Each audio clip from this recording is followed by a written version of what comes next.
disputes and investigations. We're not going to be talking about that today.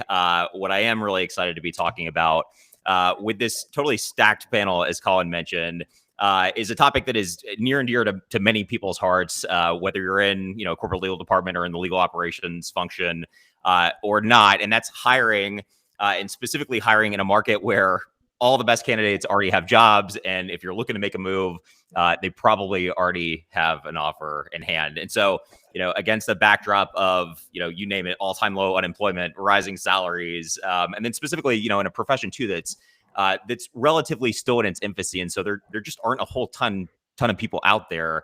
We're going to learn from our panelists what's working for them in terms of hiring awesome talent and finding that talent both internally and externally.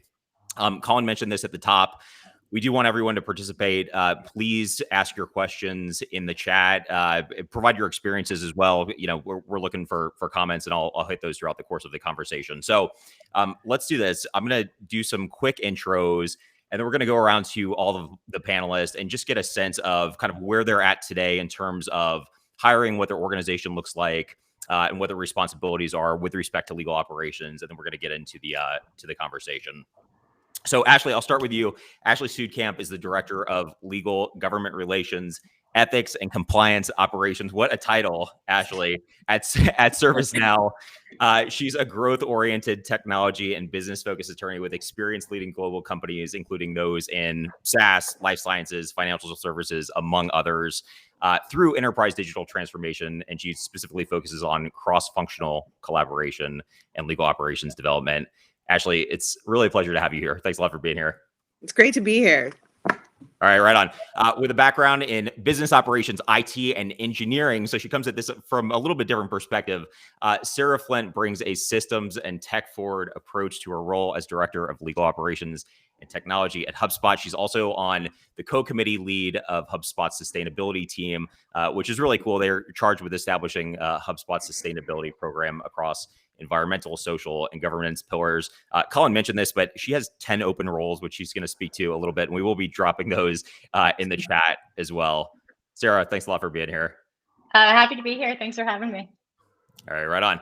And last but not least, the head of global legal operations for the Expedia Group, Mike Russell, has spent the last 25 years building teams and designing systems to continuously improve legal operations efficiency and value. He's a frequently referenced author and speaker firmly entrenched at the intersection of law practice, technological innovation, and business process expertise and legal services delivery. And most recently, he was at Ingersoll Rand before leading Expedia's global legal operations team. Mike, thanks a lot for being here. It's a real pleasure. Thanks so much. Pleasure to be here. All right, so let's just go around quickly. And Ashly, I'll start with you. Give us a sense of the scope of your role at ServiceNow, kind of what the legal operations team is responsible for. And if you are hiring or were hiring or will be hiring in the future, please say so. Awesome. Thanks so much. So we're a relatively young legal operations team.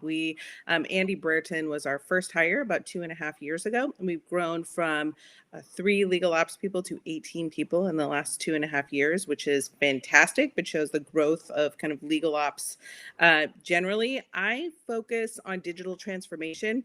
And then in true ops fashion, I also lean into vendor engagement, vendor management, a little bit of contract lifecycle management, and then lots of cross-functional engagements and projects across the enterprise where legal is represented and legal ops flex in to help. So we just made a couple of hires. So I don't have any active postings right now, but I'm always scanning the horizon. You just never know when you'll need support and which good candidates are looking to partner with you. Awesome, which is something you have to do in an environment like this. Mike, how about you? What does your legal ops team look like? Yeah, so we're also relatively young, about 1.5 years old, small but mighty force of 2, myself as the director, and then I have a full-time contract manager who was my most recently filled role, and that happens to be our heavy lift for this year, is completing the implementation of our CLM.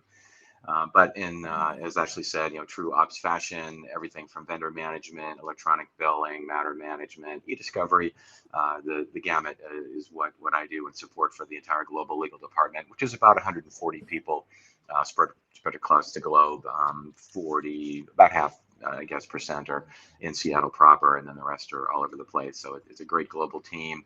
And every day we're discovering something new, a new way to resource something or to get work done. And that's really my call to action, as we're in an industry that's still really coming out of the pandemic and being heavily affected by that. How can we meet our cost savings goals, meet our budgetary goals, but yet do more with less, as everyone says these days in terms of hires. So I'm actively looking for internal resources and hope to be hiring externally in the coming months and years. Fantastic. We're going to be asking you about exactly those things. So fantastic. Sarah, part-time plumber. You want to tell us a little bit about that, but also you're leading the global operations team at HubSpot as well. Tell us a little bit more about your organization. Sure. So we started the legal ops department back in April of last year. So it's probably one of the newer ones from this call. I am in the process of building my team up. The legal ops team supports both legal and compliance. That department today is 60, but by the end of this year, we're planning on being close to 100. So very rapid growth. And I'm really in the process of developing my team and the functions within those teams. And so there's 4 main pillars in my team that I'm currently building up. One is technical program management, and those program managers really help to drive strategic initiatives across the company where legal has to be heavily involved or owns driving those. The other is enablement, which is really supporting our legal, compliance, and finance teams. It's everything from internal content like FAQs and how we can do better with self-service, to compliance controls, to customer-facing policies and localization of those types of things, and the systems that we need to support that. And then the third pillar is our technical team. Really, it's made up of ops analysts. And so that's systems and data. We have ownership over the entire suite of tools. We will be taking ownership over slowly as the team grows. For this year, we're really focused on contract management, which I'm sure wouldn't be surprising to many people on the call, but also things like Simple Legal or some of our compliance tools like Logic Gate and how we leverage those. And then the fourth pillar I have on the team is vendor management. This is a new team that we're spinning up, and it's a strategic priority for the company to really figure out how we do vendor management well, and how we lean into procurement in the future. And in terms of hiring, so I'm hiring across all of these teams this year. I have 10 heads that I'll be opening this year, and I have 4 existing on the team. All right, fantastic. That's a great overview and great context for what you are dealing with. So, Michael, let's kick off the conversation. I wanted to start with you, and nominally, this panel is about external hiring and trying to find good candidates, in this market. But I think kind of your first instinct, at least when we talked, was to look for internal resources. What have you found to be successful in terms of filling roles, or maybe it's not even roles, maybe it's just jobs to be done from within your own organization?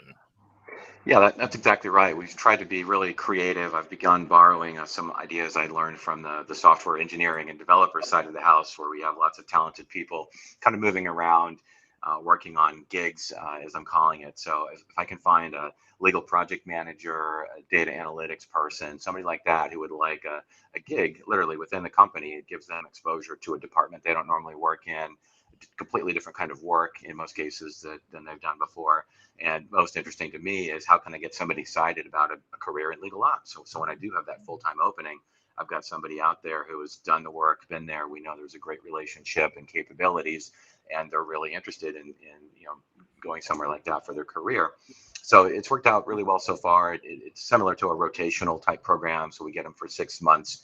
The managers work together to obviously be sure their duties are well taken care of before they come over to us. But it's a fantastic way to really get to know somebody, and they come with that internal corporate knowledge, institutional knowledge that, frankly, when you have a new hire, there's always going to be that learning curve to how do you be a good corporate citizen at this institution, whatever it might be.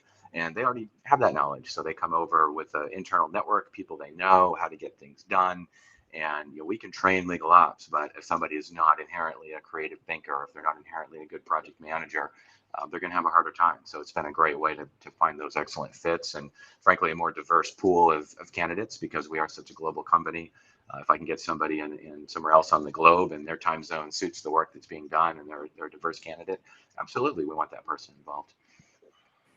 Yeah, that's great. And Mike, within Expedia, in the Expedia group, like, are there departments or certain functions that you look to pull from that kind of lend themselves? And I'm going to ask this to Ashly and Sarah as well, but that lend themselves kind of more to the legal operations function and the ability to have success there?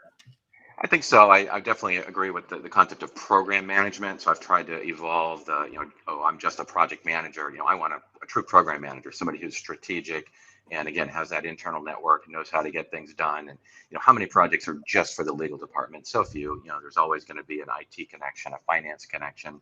In the world of contracting, it's enterprise wide. So we need people with those capabilities, and they've had some exposure to that. Fantastic. And Sarah, we kind of touched on this, but you're in a somewhat different position in that, across HubSpot's entire organization, bodies are at a premium. Everybody is looking to bring on new talent. And so that impacts your ability to, to marshal those resources internally. How does that impact how you're hiring in general? Yeah, that's a great question. I would say as we built the vision, right, and socialize the vision of what Legal Ops is doing, and that this is something different. I've certainly had people getting excited about it and reaching out. And actually, two of the people on my team now came from other teams.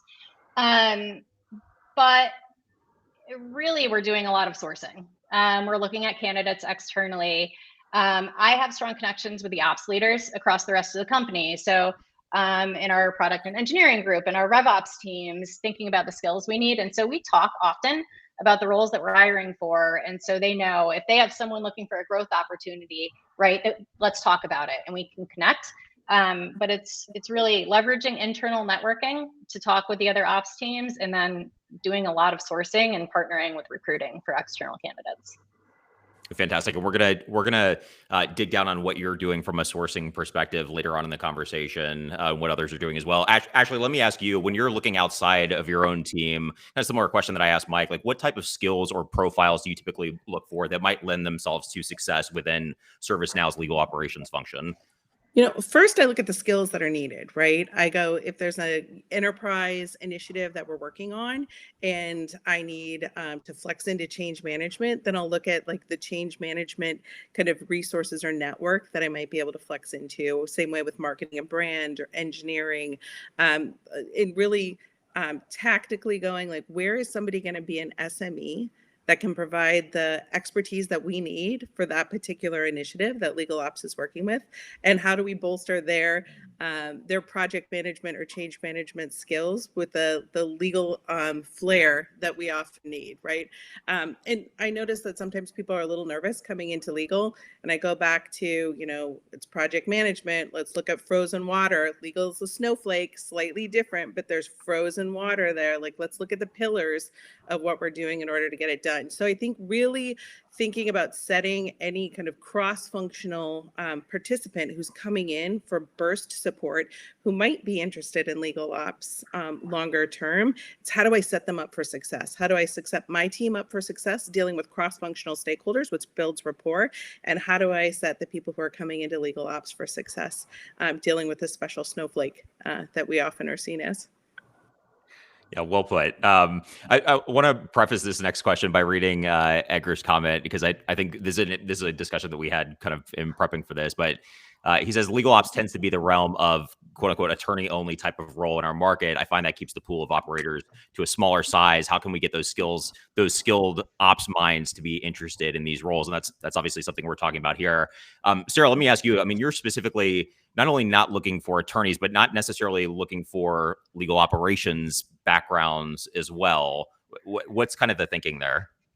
Yeah, I think when I think about the problems that we're trying to solve for, and I think about operations in general, the problems are similar across other types of operations teams, right? Our mission is to solve for operational excellence and execution, right? We probably have some more risk management, process improvements, and automation, right? And so I think if you focus instead on that, you broaden your pool much more in terms of resources that you're looking to. Now, I definitely think there will be areas where having people who have worked in certain areas of legal ops will be helpful. And I think that'll, looking through as we hire in 2022, I'm probably going to want some of that. It's just not the priority, because the work I need done is around that operational improvement in automation and systems thinking. Okay, interesting. And Ashly, let me go back to you, like as the attorney on this panel, kind of what's your reaction to that comment? I really look at skills and roles, right? And if you were an attorney in another life, like you might bring certain skills and expertise that I need, but do I need that in this particular role, right? So it's really going like, what are the skills? How can I stretch people's skills? And then how do I create a team that's this interesting mosaic that can work around legal specific requirements that we have, but also build a framework of operational excellence, process improvement, automation, workflow creation in our case at ServiceNow that has that framework of excellence that aligns with the enterprise, but lets us flex into the unique requirements of legal. So do you have to be a lawyer? No. Is sometimes being a lawyer helpful? Sure. So it's really kind of being flexible in my approach. Interesting. Okay. And Mike, what's your response there? Are you kind of aligned with what Ashly's saying? Yeah, definitely. If like she said, if somebody happened to be a JD or was a practicing attorney in another life, and they're bringing to bear some particular bench strength that we need, for example, I know a lot of contract managers who are former attorneys, but they have that eye of having reviewed contracts, much like document reviewers over the years and things like that. That's great, but oftentimes the more operationally oriented skills we're looking for with the technology twist, not always, but nice to have. That comes at a cost premium sometimes, just because that person also has been at a certain level in a different environment, and that may not fit our exact budget or may not bring the skills that we need. Frequently over the years, I've worked with some truly amazing paralegals who went on in their law firm careers, is where I got started, as many of us did. And they went into maybe law firm IT or litigation support, and then used that as a springboard into legal ops. And then many corporate paralegals also doing the same thing, as they were the de facto system administrator or something like that. And they learned over the years those project management skills, the change management skills, the general support and communication skills, and all of those things are what we do in ops all day long. Okay, yeah, very good. Just out of curiosity, so we're talking a lot about skills and maybe backgrounds that led themselves to success within the legal operations function. When you're looking to bring on new talent, like how important is culture fit? Like, is that something that you all evaluate for? And if so, like, how do you weigh that versus competency? Sarah, you're nodding your head. What do you think? Yeah, culture fit is extremely important. HubSpot has a really strong culture, as I'm sure most of your teams do as well. But it's just super fast paced. And if someone isn't aligned with that culture, then they're not going to be happy. And the last thing you want to do is hire someone who maybe can do the job well, but they're not going to be happy in the environment they're operating in. And so that's a part of our panel process when we're interviewing, to get a sense for cultural fit, that we take pretty seriously. Ashly, how about you? How do you balance culture versus competence? I think same, right? Like there are a lot of skills that can be taught. I think about kind of, again, we're fast moving, like high growth company. So agility, curiosity, because I came in thinking that I wouldn't be doing one thing, and now I'm flexing into that 30% of the time, right? A lot of times with ops, we triage what needs to be triaged. And if you have a growth mindset and you really position it in a positive light, the skills that you're building, it makes for a very different kind of day. So it's important. And I also think when I start an interview with somebody, I save at least 40% of the time for them to interview me and my candidates and panel as much as I'm interviewing them, because I want them to get a sense of who are you going to be working with on a daily basis, right? Like, are we going to jive? Like, this is a back and forth between both of us. So really getting them the feel of what our department is going to be like is key. It's a two-way evaluation, right? Like both 100%. parties have to be comfortable with one another. Yeah. Mm-hmm. Yeah, that's a good call out. But Mike, I want to circle back to something you said quickly earlier in the conversation. Like when you're looking to bring on, as you call them, gig workers, you talked a little bit about how you kind of how you form these these relationships. But like, is it project based? Is it time based? Like, what does the structure of that commitment look like? And then what does it look like to maybe pull people who have had success in part-time roles into full-time roles? Yeah, so it's a combination of that. Certainly, we will have the need and the justification, just as we would to bring on any new resource. And when we've determined that there's a project or something we need done over the next quarter, typically these engagements run 4 to 6 months on average. It's enough time to get through something, get something done with a deliverable. And often working with a larger project team, a program manager, technical program managers, vendors, potentially consultants, et cetera. So we want to give the individual exposure to all of those things and let them kind of feel what that's like. So we'll come up with the justification for what that work would cost if we were to outsource it or consider an internal hire, post it up in our gig job posting, which is completely separate from regular recs.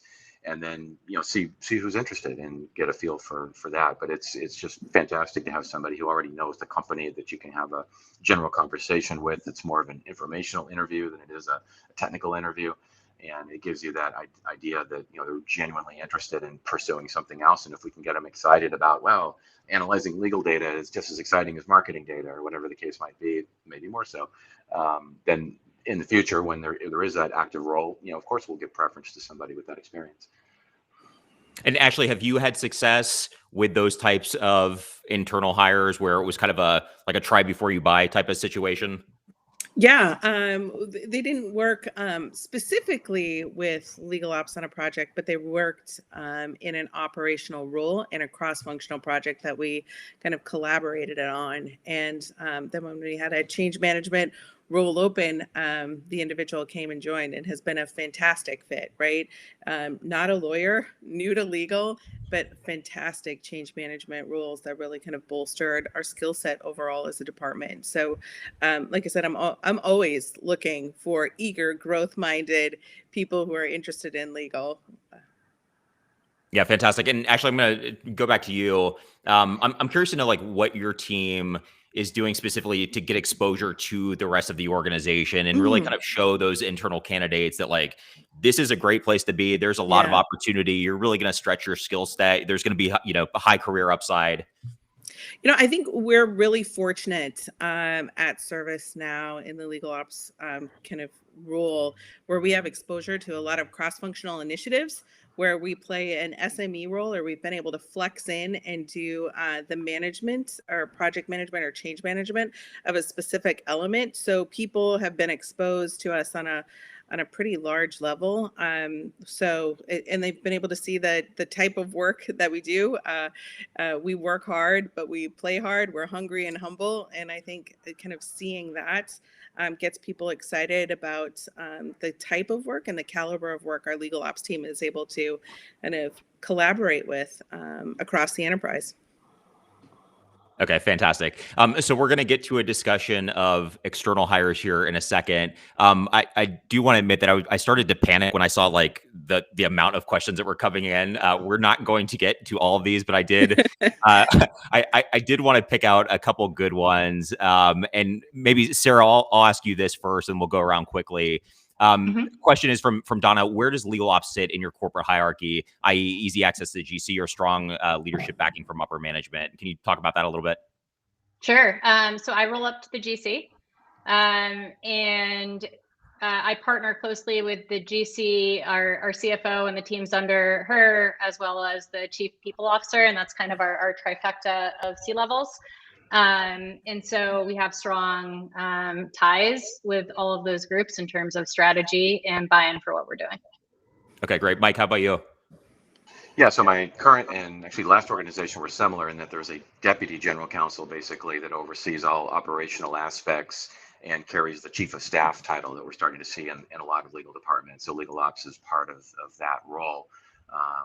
And we handle other procurement related functions, real estate, kind of things that don't fall into the traditional legal practice areas. And then I've also worked in organizations where the head of legal ops was a direct report to the GC, but either way, there's a dotted line there. And in our case, we have about 10 people on our legal leadership team that I'm in regular contact with, and obviously they're very supportive of the role. Fantastic. And Ashly, how about you?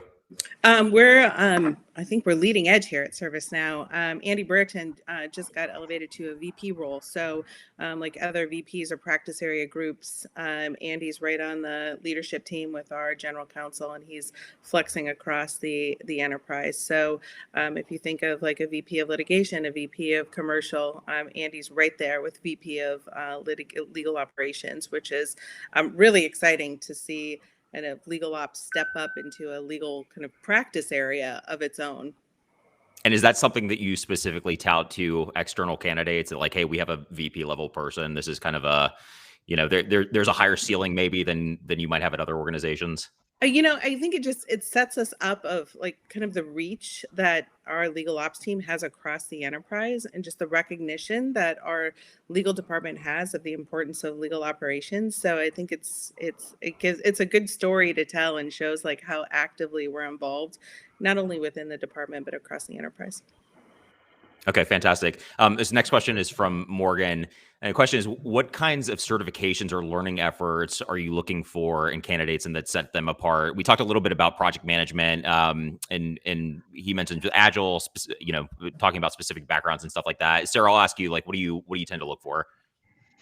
I think it depends on the role. So for example, right now I'm hiring for a program manager for privacy. And so I would look for certain IAPP certifications, right? Just to give me some insight into their experience.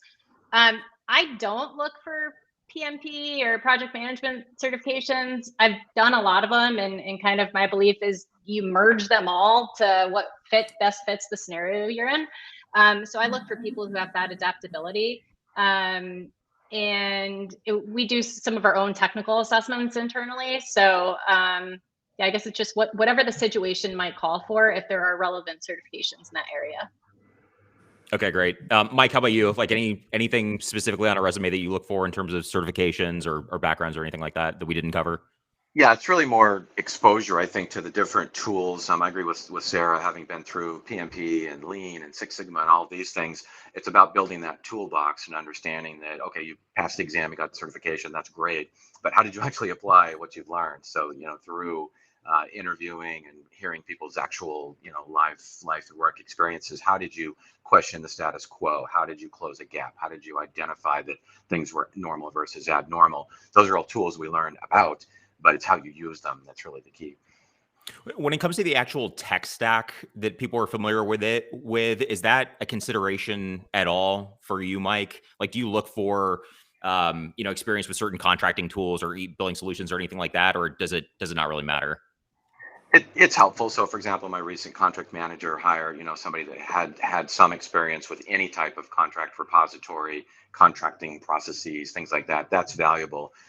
If they've used vendor X and we use vendor Y, those skills are generally transferable. So, unless I needed a system administrator for this vendor's technology, and that's the full-time nature of the role, which rarely in offices do we have only one thing, only one system we do all day long.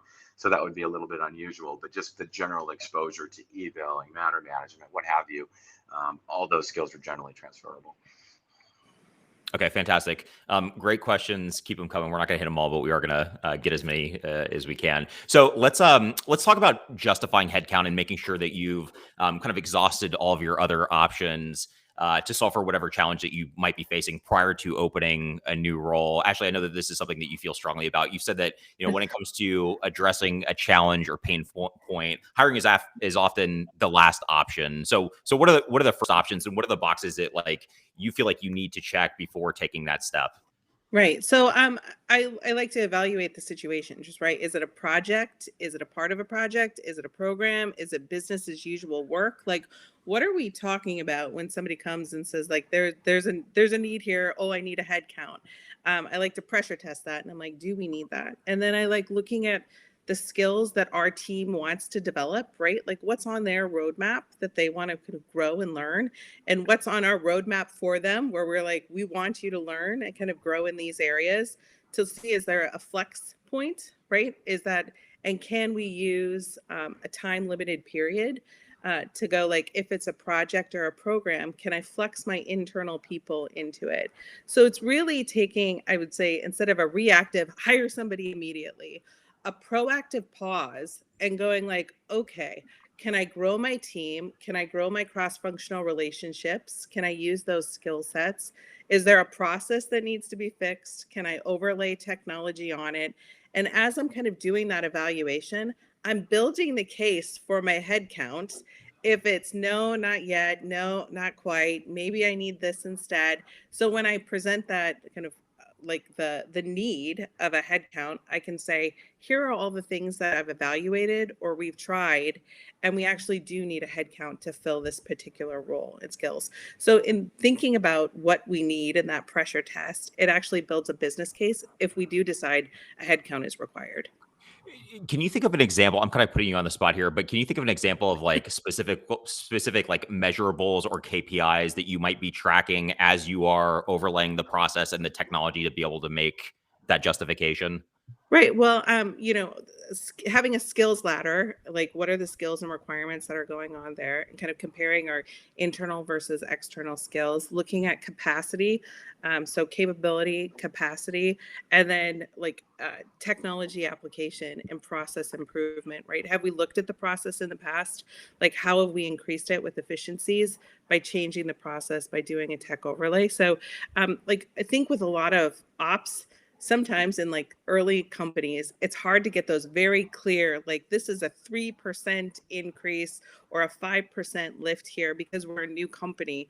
So it's really more anecdotal in nature of going like, all right, here are things that we're looking at. Here's the rationale for it.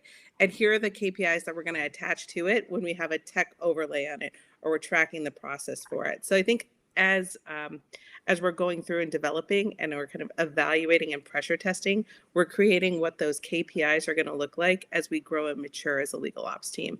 And I think that's something a lot of legal ops departments kind of faces, going like, do we have those hard KPIs? We have these industry like best practices and stats that we can look at, but are they actually applicable to an early stage, rapidly growing department?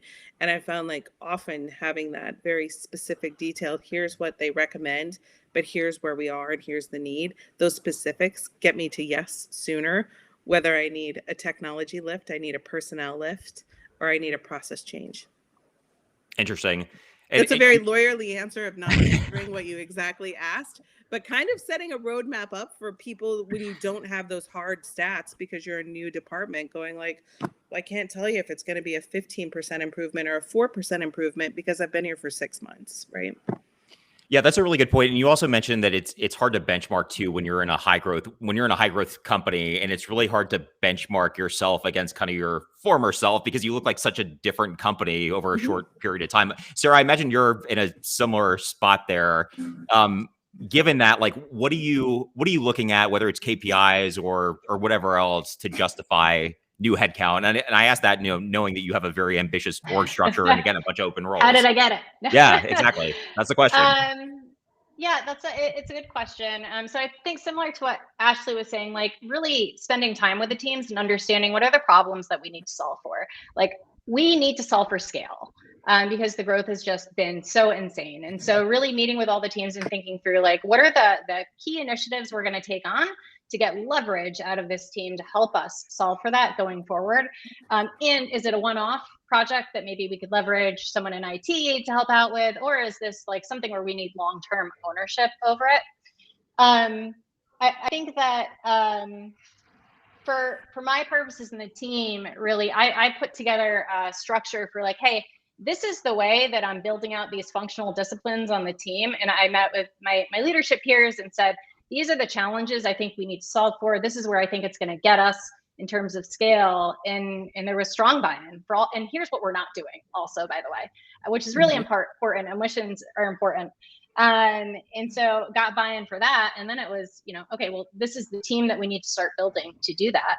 In terms of KPIs, that's going to be a big focus for this year. And so last year was about getting all of our data ingested into our analytics tools so we can do better reporting off of it. This year is like, okay, what are our baselines? How do we look at, for example, baselines around self-service, right? Because that's going to be a really important initiative for us to take on this year. And we're going to have to get those KPIs and then work on improving them longer term. I don't know at what point this year we'll actually have them in place, but it's an effort that we're starting right now. Okay, interesting. And again, thinking about kind of the org that you have and these open roles and whatnot, I'd be curious to know, like, have you gotten any pushback from anybody at any point around needing these additional resources? And if so, is there anything that the audience can learn from, like, how you address that, get the buy-in that you mentioned? I've been very fortunate in that the business is really investing in automation across the board, and they know that we need this, especially in our back office teams. And so I've just socialized the plans, and they've resonated with people in terms of things that we need to do. I think that having that vision and having that roadmap that you can show to people is critical in helping people understand your plan for those resources on your team. Like, this is how this function will partner and make things better. Has been really instrumental in those discussions with the group. And cost management is a part of it too. So when we think about KPIs for our group, like, we have a budget, and I have a goal of trying to stay in line or decrease that budget. That's like a pretty clear KPI that I think most teams have also. Okay, great. Mike, a similar question from you. Like, when you do have the opportunity to open another role, add another headcount, like, how do you make that justification? Yeah, well, usually the first thing is we look at is, where's the work coming from? What's the volume, the velocity of the work, the request, the project? And is it something that's getting done today and we're outsourcing it? Potentially we're paying consultants or others to get the work done, or we have contractors and we're wondering, hey, if you look at the number of hours these contractors are billing, could we replace that with a single FTE? Yep. Can we change the nature of somebody's work perhaps to free them up for more value-added work? If we're actually getting more strategic requests and they're doing commodity billing system administration, for example, I'm going to outsource the billing administration and look at the strategic work for the employee, because that's going to want to build their career and make them want to stay. So all those factors combined with, of course, good old budget at the end of the day, what that budget looks like, and if there's a way to defer spend, save money somehow, there has to be a good, business cost justification for creating the new role. But if I'm pulling in work or freeing up work, and of course my favorite use case is if I can free up internal legal time. So, I see there's 20% of an attorney, there's 30% of a paralegal that you're going to get back, to a practice group leader. That's valuable. So being able to show what they're going to get in return, I think that at the end of the day, that really helps. Yeah, that's a really good point. Ashly, let me circle back to you. When you're evaluating headcount and just kind of resources in general, again, knowing that ServiceNow is a high growth company, right? Like, what's kind of the time horizon look like? Like, what's the horizon for? Like, is it 6 months? Is it 12 months? Is it 3 years? Like, what does that look like? I think it's a combination of those, right? I mean, I'm looking at like what our legal department initiatives are in the next 6 months, 12 months, 18 months, 36 months, and kind of enterprise goals and initiatives that way too, to go like, all right, here's an enterprise initiative that's 3 years out, which means we start planning at this time, and legal's going to get pulled in. So what is that kind of, what is that? How does that jive, or what does that look like? So I'm always looking at those phases and aligned not only with what our legal ops team is doing, but the law department's goals and then the enterprise's goals. Okay, fantastic. So we're going to spend the last 20 minutes or so on kind of the process of hiring and dig more into that. I did want to ask a question from Julia. Be curious to know if anybody has had kind of a similar experience. But she says, our current question is to determine if the legal department needs a technical skill set to administer our more complex systems, or do we source that individual from our enterprise IT team? Is it typical for legal ops to bring in systems analysts to administer its systems? Anybody have experience with this? Can shed? Sarah, go ahead. Yeah, I can talk because we went through this very recently. So I partnered closely with IT to think about, like, what are the things we should own versus what are the things you should own, and kind of came to the conclusion that anything that touches our broader employee experience, it's going to touch all of the employees across the company. It needs HA, right? It needs to be on 24/7 support. That should be owned by IT. In terms of the systems that we need, so our controls systems, the tools we use for compliance, ethics hotlines, et cetera, we need technical skill sets on our side to manage those things. They aren't enterprise tools, but we are hiring for technical skill sets to own the negotiations, the requirements gathering, and administration of those. Actually, I think you were nodding your head. Is that? Yeah, very much aligned. And I think it's really important to, like, we partner very closely with our IT team, right? And evaluating that along the path. Because again, at a high growth company, what worked at 6 months might not work at 12 or 18 months. So it's really being able to kind of take that relationship and trust each other and go like, okay, this, although it worked 6 months ago, maybe we need to bridge or we need to try something different in the next iteration of where we are. So having that kind of growth mindset within like the legal ops team and across our, again, cross-functional relationships is huge. Okay, fantastic. So as I said, the last part of this conversation is really going to be focused around kind of the nuts and bolts of the hiring process, if indeed you have open headcount and need to fill it. Sarah, let me go back to you. Like, given the competition for talent right now, like, how do you think about kind of balancing the need to quickly move through the hiring process with kind of maintaining these high standards? Because it seems like there's maybe a little bit of give and take there. Yeah, I would say it's something we've had to evaluate over the past year for sure, because candidates are just snapped up left and right. So first, I would say we know that we aren't going to find the best talent by necessarily looking for the fastest talent to hire. So what we try and do to hold true to our recruiting principles is things like, how can we batch interviews more, right? Do we need so many people on a panel? Can we have SLAs around response times and feedback we're giving to the candidates? I think those things are really, really helpful for us in working through it.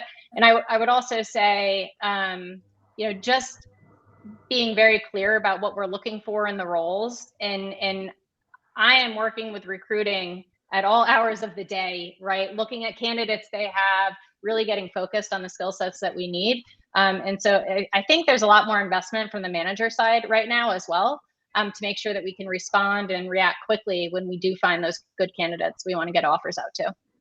Would it be safe to say that you're primarily finding these candidates, the best candidates, through kind of outbound sourcing efforts as opposed to stuff that's coming to you? Okay.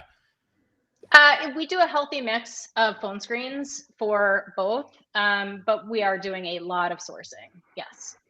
Okay. Okay, fantastic. And Ashly, I realize you don't have open headcount right now, but you were recently hiring. Mm-hmm. I'm curious. Same question for you. Like, how do you navigate that give and take between like moving really quickly and again just maintaining your high standards? It's like we're really fortunate. We've got a fantastic like recruiting team and a people team that help us out with doing preliminary screens and vetting, and then it's creating interview panels that can come in and really getting it scheduled in amazing time so I can hit the right people to kind of vet the candidates accordingly. Like, do I bring in marketing? Do I bring in IT? Who else do I bring in so I can get a holistic view of the skills that we need to evaluate the candidates that are coming through?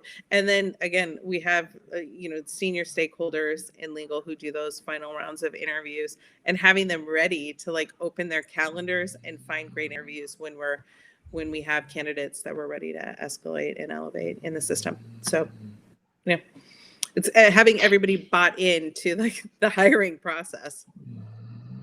Yeah, sure. I think one other interesting thing I'll add that's been helpful for us is tapping into other interview funnels, other recruiting funnels across the company. Yeah. So like partnering with recruiting to say, hey, this is very similar to what this role is on this team. Can we tap into maybe, final candidates on their side and see if there's anyone good we could pull?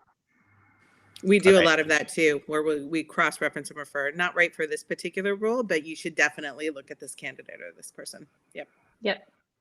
Interesting. Okay. And we're talking already about like hiring panels, and obviously like those are very time, intensive for everybody involved. One of the things that we actually do on a much smaller, we're a much smaller company.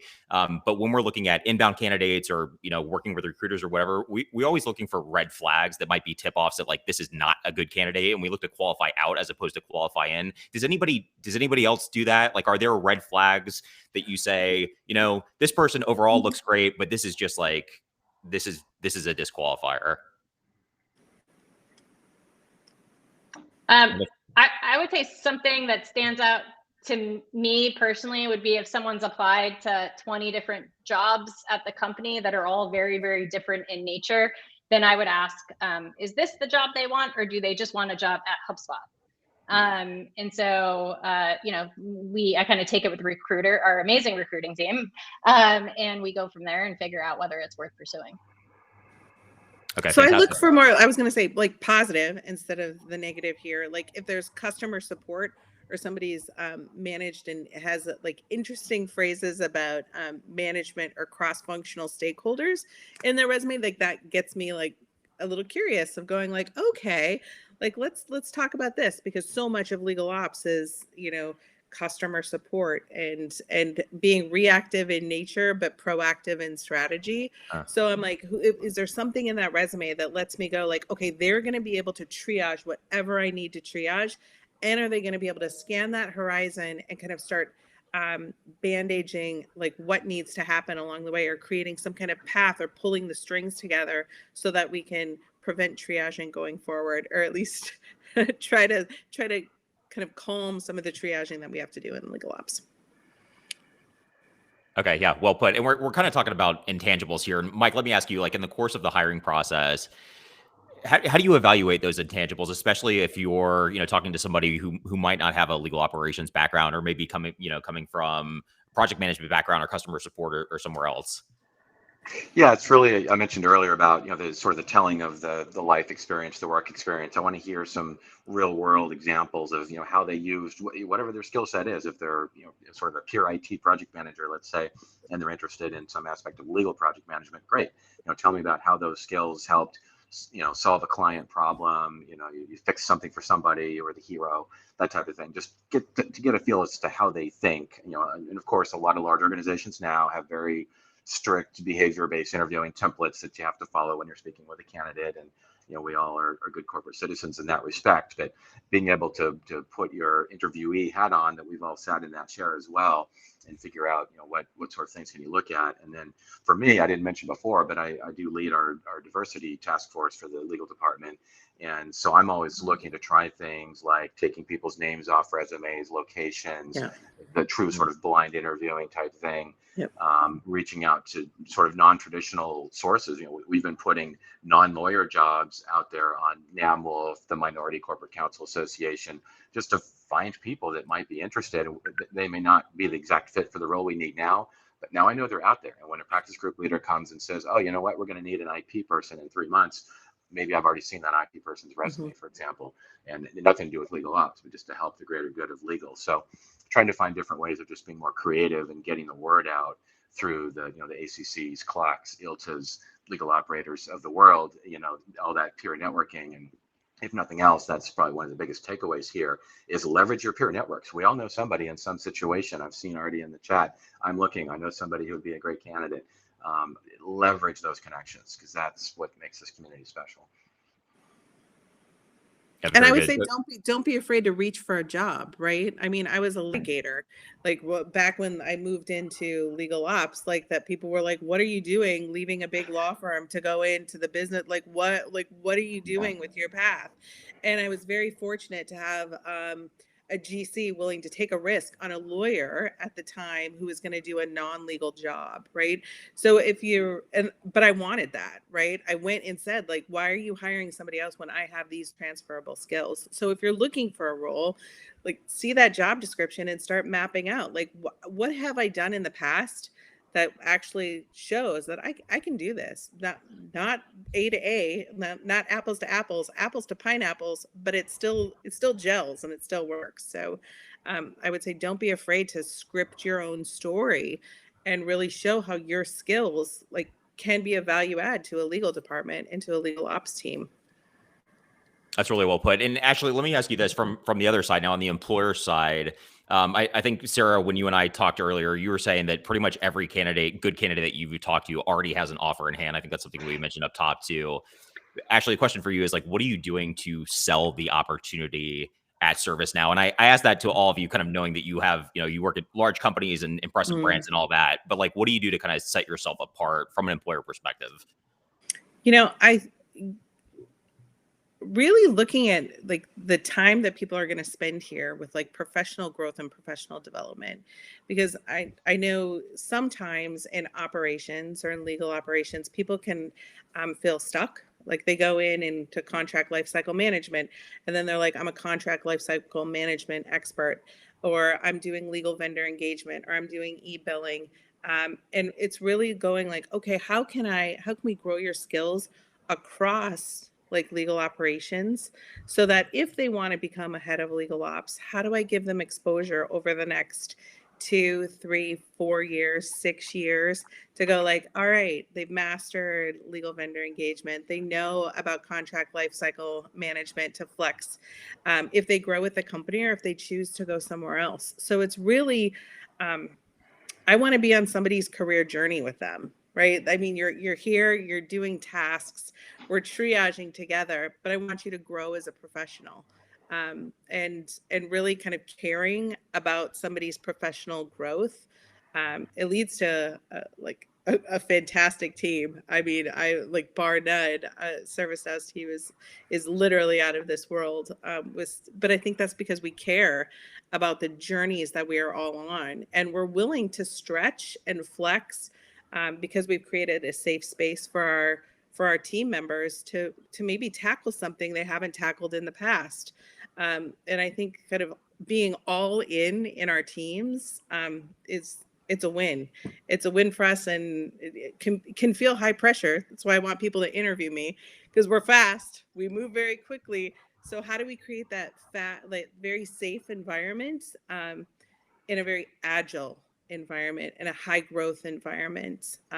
So we talk about that in interviews. So hopefully, I mean, we have amazing candidates and amazing hires that we just did. So I think it's working. Well put. Sarah, what about you? Like, what are you doing to sell the HubSpot opportunity? Yeah, I talk about how this is really a greenfield opportunity, right? For someone who's passionate about process and impact and automation to be able to come in and really help drive the vision for what this team is going to look like at the company. For people who, might not be sure they want to be a legal ops professional longer term, I talk about how I've developed the roles, right? And that I've aligned them with the other ops teams in the company. So, hey, 2 years from now, if you want to be an analyst in our RevOps group, then like the job matrix is the same to make it easier for those transitions, right? I'm not expecting you to come in and live in legal ops for your entire career at HubSpot. I want to see you stay here for a really long time and grow, and internal mobility is just huge. So I think those are the big things. And then just like lots of exposure to lots of different challenges. If that's your mindset, then this is the place for you to be. Okay, fantastic. And before I forget, I did just now post all of HubSpot's open roles in the chat, so please check them out. Their careers page is on there as well. They're going to be available on Colin's Legal Operators site as well, I think probably later today. So cool. We have about 4 minutes left here. I want to hit a couple other questions. Something came up in the chat before, and Mike, I'll ask you this. I'm curious, like how kind of the work from wherever culture, and those expectations, I guess, now have influenced how you're looking at candidates. Has that it created a larger pool of candidates? Are you hampered by having to work from an office? Like, what does that look like for you guys at Expedia? Yeah, so when we're back in the office, the hybrid policy will be 50% in is the policy. But again, being a global company, we have so many people in so many locations around the world that if that 50% could be in London, it could be in Austin, Texas, it could be in Seattle, wherever. So we've been able to find many more people from outside the company and or inside the company that are in any of these outlying areas that might not normally have applied or been interested. So that, I think as companies realize hybrid work is the way of the future, or a bridge to true remote work, I think that's going to be very eye-opening. Well put. Sarah, what about you all at HubSpot? Like, are you looking for remote candidates? Are those options available? Are you looking for it in person? Yeah. So we've always been a highly remote company. Before the pandemic happened, I think some large number of our workforce, I can't remember the exact number, was already remote. It was our new office location one year was be remote. And so all of my roles are open for remote. And then people have the option, basically, if they want to come into the office, if they want to come in a couple times every couple of weeks, or if they want to be fully remote, it's up to you, and really what works best for you. All right, fantastic. And Ashly, totally separate question, but this came up a bunch of times on chat. A lot of people were really curious about this VP level role within your organization. Can you speak to like how that kind of came about, and not machinations? How did that happen within the organization? I think we have our general counsel is just very supportive of legal operations, right? And the amount of reach that we've had within the enterprise within the first 2 years that we've been in existence, I think just shows the value that legal operations brings not only to the legal department, but to the enterprise as a whole.